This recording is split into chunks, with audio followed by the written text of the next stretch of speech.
Lefebvre, bonjour. Bonjour. À quoi est-ce qu'on peut s'attendre lors de cette conférence de presse? Écoutez, en tout cas, il ne jettera pas l'éponge aujourd'hui. C'est ce que disent en tout cas ses soutiens ce matin. Il va continuer, il va dire sa vérité. Alors sa vérité, c'est quoi? Est-ce qu'il va proposer, comme certains le disent, de rembourser la somme? Mais ça montrera sa culpabilité en quelque sorte. C'est-à-dire plus on frotte sur la tâche, plus elle apparaît.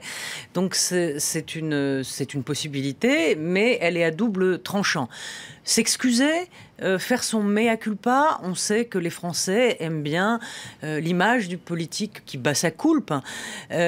Où va-t-il proposer de dire une fois de plus comptez sur moi, je vais proposer d'arrêter que les politiques, cette possibilité de pouvoir engager des personnalités de sa famille.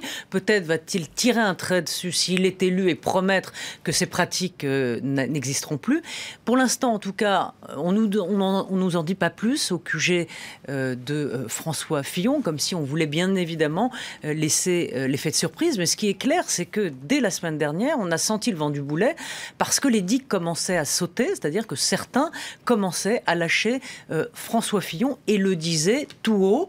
Et ça a inquiété dans le camp Fillon, même si aujourd'hui, c'est un peu l'opération Reconquête, parce que quand il regarde les sondages, il y a eu un sondage ce week-end dans le journal du dimanche, 64% des sympathisants LR, c'est-à-dire les Républicains, continue de soutenir François Fillon, ce qui a mis un peu de baume au cœur donc au candidat et à ses soutiens, d'autant que même s'il s'effrite dans les sondages, il ne s'effondre pas.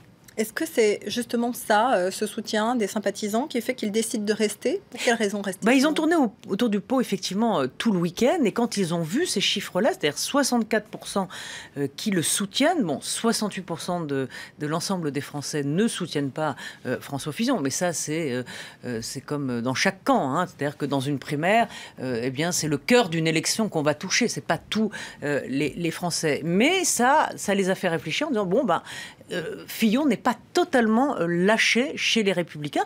Et puis surtout, c'est qu'il n'existe pas de plan B. Pour l'instant, le plan Baroin, Bertrand, etc., beaucoup disent que ce n'est pas sérieux.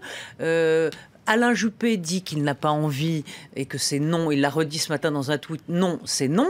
Alors peut-être qu'au dernier moment, si vraiment François Fillon était empêché parce qu'une autre affaire sort, parce qu'il y a une troisième salve d'attaques et d'accusations et que là, le candidat est pris dans la nasse et vraiment il ne peut plus avancer, Juppé pourrait jouer effectivement les Deus ex machina, comme dans les tragédies grecques, vous savez, le diable qui sort de la boîte et qui arrange les affaires de tout le monde.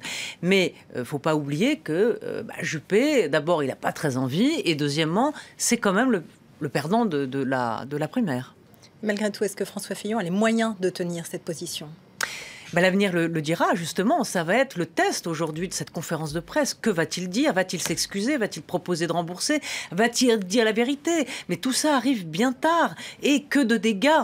C'est-à-dire 15 jours où beaucoup sonnent la lalie, c'est-à-dire c'est comme une chasse à courre, qu'on a l'impression que, on se demande quel est le coup de fusil, le dernier qui va l'abattre. Et c'est vrai que François Fillon est obligé de violer un peu sa nature, parce qu'il n'aime pas se mettre en avant, il n'aime pas...